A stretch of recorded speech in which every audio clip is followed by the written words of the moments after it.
Hello everyone, welcome back to AdQuest and the world of generative AI. पिछले video में हमने देखा था सीक्वेंशियल वर्कफ्लोज को, जहां टास्क एक के बाद एक स्टेप बाय स्टेप एग्जीक्यूट होते हैं। आज के वीडियो में हम बात करेंगे एक पावरफुल ऑल्टरनेटिव के बारे में, विच इज़ पैरेलल वर्कफ्लोज। तो पैरेलल वर्कफ्लोज होते क्या हैं? इन सिंपलर वर्ड्स, इसमें मल्टीपल टास्क एक साथ साइमल्टेनियसली परफॉर्म होते हैं बिना एक दूसरे का वेट किए। मतलब अगर एक टास्क ज़्यादा टाइम ले रहा है तो दूसरे रुकते नहीं हैं, सब अपना अपना काम एक साथ करते रहते हैं। To understand in a better manner, just imagine आप एक रेस्टोरेंट किचन में गए। अगर सीक्वेंशियल होता तो पहले स्टार्टर बनाता, फिर मेन कोर्स, फिर डेजर्ट। काफ़ी स्लो प्रोसेस होता। लेकिन पैरेलल वर्कफ्लो में अलग अलग शेफ्स अपने अपने डिश एक साथ बना रहे होते हैं। स्टार्टर, मेन कोर्स और डेजर्ट एक ही वक्त पर रेडी हो जाते हैं।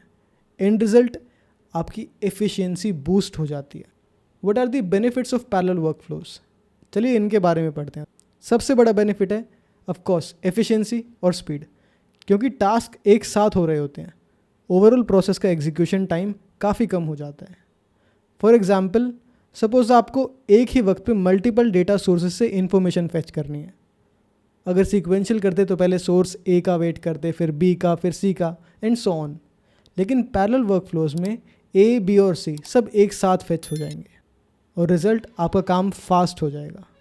अब कुछ यूज़ केसेस के बारे में बात कर लेते हैं। सबसे पहले डेटा प्रोसेसिंग, जैसे एक बड़ा डेटा सेट को चंक्स में तोड़कर साइमल्टेनियसली प्रोसेस करना। नोटिफिकेशंस, आप एक ऐप यूज़ कर रहे हो और एक ही वक्त में यूज़र को ईमेल, एसएमएस और पुश नोटिफिकेशन भेजनी है। अगर सीक्वेंशियल करते तो पहले ईमेल भेजते, फिर एसएमएस, फिर पुश। स्लो हो जाता प्रोसेस काफ़ी। पैरेलल में सब एक ही वक्त पर फायर हो जाते हैं। एक और यूज़फुल केस है वेब स्क्रैपिंग। अगर आपको 100 वेबसाइट्स स्क्रैप करनी हो, सीक्वेंशियली करोगे तो दिन लग जाएंगे। पैरेलल वर्कफ्लो में सब एक साथ स्क्रैप होते हैं और रिजल्ट मिनट्स में आ जाते हैं। चलिए एक एनालॉजी की मदद से समझते हैं।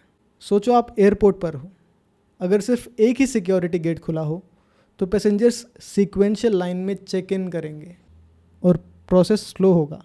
लेकिन अगर 4-5 गेट्स खुल जाएं तो पैसेंजर्स पैरेलल चेक इन करना शुरू करेंगे। सब फास्ट मूव कर जाते हैं। सेम कॉन्सेप्ट यहीं अप्लाई होता है। सो पैरेलल वर्कफ्लो का मतलब होता है टास्क को साइमल्टेनियसली एग्जीक्यूट करना, एफिशिएंसी और स्पीड को ड्रामेटिकली इम्प्रूव करना। और ये बेस्ट फिट है उन सिनेरियोज में जहाँ फास्ट प्रोसेसिंग या कॉन्क्रीट हैंडलिंग की ज़रूरत होती है, जैसे डेटा पाइपलाइंस, नोटिफिकेशन, स्क्रैपिंग या रियल टाइम सिस्टम्स। चलिए थ्योरी के बाद अब समझते हैं कोड की मदद से। So let us get started with our code. तो जैसे कि आप देख सकते हैं, हम हैं VS कोड में और यहाँ पर जस्ट लाइक प्रीवियस वीडियो हमने एक जुपिटर नोटबुक बनाई है विच इज़ पैरेलल वर्कफ्लो। इसके अंदर हम अपने पैरेलल वर्कफ्लो को एक्चुअली देखेंगे कि नोड्स किस तरीके से बनाए जाते हैं और वो पैरेलली किस तरीके से प्रोसेस करते हैं। तो चलिए समझते हैं और स्टार्ट करते हैं बाय इंस्टॉलिंग द डिपेंडेंसीज। पिछले वीडियो की तरह ही इकलौते डिपेंडेंसी है LangGraph, तो हम इसे इंस्टॉल कर लेंगे using shift enter. Okay, it has been installed. Next हम इंपोर्ट कराएंगे अपने डिपेंडेंसीज़ को। So shift enter. तो यहाँ हम अपनी स्टेट डिफाइन करते हैं। This parallel state, it is a type dict. मतलब ये एक तरह की डिक्शनरी है और जिसमें सिर्फ एक की है रिजल्ट्स, और उसकी वैल्यू है एक लिस्ट ऑफ स्ट्रिंग्स। हमने एनोटेटेड यूज़ किया है कि हम मल्टीपल स्ट्रिंग्स को एक लिस्ट में अपेंड कर देंगे। और ऑपरेटर डॉट ऐड यहाँ पर एक तरीके से मेटा डेटा की तरह काम कर रहा है। नेक्स्ट अब हम समझते हैं अपने नोड्स को। हमने स्टेप 1 नाम का नोड बनाया जो सिर्फ एक रिजल्ट प्रोड्यूस कर रहा है और रिटर्न करा रहा है स्टेप 1 डन। तो हम एक बहुत ही सिंपल और बेसिक एग्जांपल लेकर चल रहे हैं जहाँ पर हम मल्टीपल स्टेप्स डिफाइन करते हैं, मल्टीपल नोड्स क्रिएट करते हैं और एक वर्कफ्लो डिज़ाइन करते हैं जो कि पैरेलली काम करे। सेकेंड, सिमिलरली हमने एक और फंक्शन बनाया स्टेप 2 जो रिटर्न करता है रिजल्ट्स स्टेप 2 डन। थर्ड हमने फंक्शन बनाया मर्ज के नाम से, उसमें से सेम हमने पैरेलल स्टेट पास की और एक प्रिंट लॉग लगा दिया मर्ज रिजल्ट के नाम का, जिसके अंदर हम यही रिजल्ट्स पास कर रहे हैं जो कि हमने अभी तक एज अ स्टेट इनपुट लिए हैं मर्ज में। तो यहाँ पर होगा क्या, यूजिंग एनोटेटेड जो दोनों रिजल्ट्स आए हैं स्टेप 1 और स्टेप 2 से वो यहाँ पर अपेंड हो जाएंगे और इस पूरे प्रिंट लॉग को एज अ स्टेट रिटर्न कर दिया जाएगा। तो रन कर देते हैं इसको using shift enter. Next cell में हम अपना ग्राफ कंस्ट्रक्ट कर रहे हैं। हमने स्टेट ग्राफ में पूरी स्टेट पास की जो अभी तक हमने अचीव की है और फिर हमने नोड्स ऐड किए। स्टेप 1 को हमने स्टेप 1 ही नेम दिया और सिमिलरली हमने बाकी नोड्स को भी उनके पाइथन फंक्शन के हिसाब से नाम दे दिया। सेट एंट्री पॉइंट स्टेप 1, आप स्टार्ट और एंड को यूज़ ना करके सेट एंट्री पॉइंट और सेट फिनिश पॉइंट भी यूज़ कर सकते हैं। तो जैसे हमारा स्टार्ट होगा वो स्टेप 1 पर जाएगा, स्टेप 1 से मर्ज पर जाएगा और स्टेप 2 से भी मर्ज पर जाएगा।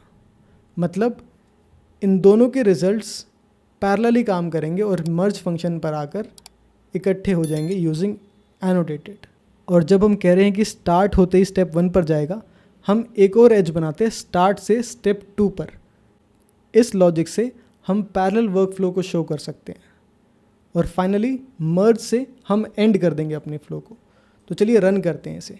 यह आपको ज़्यादा तभी समझ में आएगा जब आप इसको विजुअली देखेंगे। ऑलराइट, अब हम इस पूरे वर्कफ्लो को कंपाइल कर देते हैं यूजिंग .compile मेथड। चलिए अब इसके एक विजुअल रिप्रेजेंटेशन देखते हैं। क्या लगता है आपको कि ये एजेस किस तरीके से बनी होंगी, नोड्स आपस में किस तरीके से कनेक्ट होंगे? अगर कहीं पैरेलल वर्कफ्लो काम कर रहा है तो कहाँ कर रहा है और किस तरीके से कर रहा है? आप अपने दिमाग में एक इमेज बनाने का ट्राई कीजिए। ऑलराइट, हम देखते हैं कि किस तरीके का विजुअल रिप्रेजेंटेशन है। सो जैसे कि हमने देखा कि सेट एंट्री पॉइंट से स्टेप 1 पे जाते हैं, फिर हमने एक और पैरेलल एज बनाया स्टार्ट से स्टेप 2 पर भी। स्टेप 1 से मर्ज पर जाना है, स्टेप 2 से मर्ज पर जाना है और मर्ज के बाद एंड कर देना है। सेम हमारा ग्राफ बना है, स्टार्ट से दोनों स्टेप्स पर, दोनों स्टेप से मर्ज पर, जहाँ पर इनके रिजल्ट्स को मर्ज कर दिया जाएगा और हमारे वर्कफ्लो को एंड कर दिया जाएगा।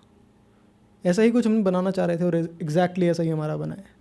सो हम इस पूरे फ्लो को इन्वोक कर देते हैं क्योंकि हमने कुछ स्टेट पास की थी और वो फाइनली मर्ज में पहुंची है। तो इन्वोक कर देते हैं उस पूरी स्टेट को एंड यू नो हमारे पास क्या आना चाहिए। ऑलराइट, तो रिजल्ट में हमारा स्टेप 1 भी डन है, स्टेप 2 भी डन है और जब हमने इस स्टेट को पास किया था यहाँ पर मर्ज रिजल्ट में, तो स्टेप 1 और स्टेप 2 दोनों आ गए। हेयर वी कैन सी कि किस तरीके से स्टेट पास होती है नोड्स में और हमने उन्हीं नोड्स को पैरेलली किस तरीके से कनेक्ट किया है। So it is a great example of parallel workflow, a simple and basic example जो कि आपकी अंडरस्टैंडिंग को बेटर करेगा। आगे आप और भी कॉम्प्लेक्स वर्कफ्लोज को डिज़ाइन कर सकते हैं यूजिंग पैरेलल वर्कफ्लो, जिसके बारे में हमने अभी थोड़ी देर पहले डिस्कस किया था। अगली वीडियो में हम बात करेंगे एक और इंटरेस्टिंग वर्कफ्लो के बारे में, विच इज़ कंडीशनल वर्कफ्लो, जहाँ एग्जीक्यूशन कंडीशन के बेसिस पर डिसाइड होते हैं। तब तक के लिए अगर वीडियो इन्फॉर्मेटिव लगा हो तो लाइक और सब्सक्राइब करना मत भूलिए। Thank you.